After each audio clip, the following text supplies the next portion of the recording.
તો અમેરિકા અને ઇઝરાયેલે કરેલા ભીષણ હવાઈ હુમલામાં ઈરાનની લાઇફલાઇન ગણાતો બ્રિજ ધરાશાયી થયો।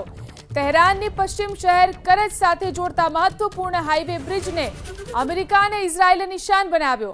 હુમલામાં 8 લોકોના મોત થયા જ્યારે અનેક લોકો ઘાયલ થયા છે। હુમલામાં B1 બ્રિજને ભારે નુકસાન થયું છે। અંદાજે 37,000 કરોડ રૂપિયાના ખર્ચે આ બ્રિજ બનાવવામાં આવ્યો હતો। આ બ્રિજ 1050 મીટર લાંબો હતો અને તેની ગણતરીના મધ્ય પૂર્વના સૌથી મોટા પુલમાં તેની ગણના થતી હતી।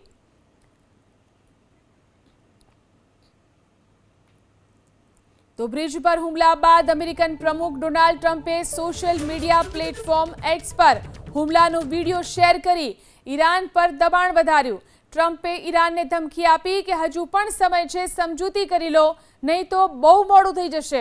જો ઈરાન પોતાનું વલણ નહીં બદલે તો તેની પાસે કંઈ જ બાકી નહીં રહે। ટ્રમ્પનું આ નિવેદન સીધી રીતે સૂચવે છે કે જો ઈરાન નમતું નહીં જોખે તો આગામી દિવસોમાં હુમલાઓ વધુ તેજ થઈ શકે છે।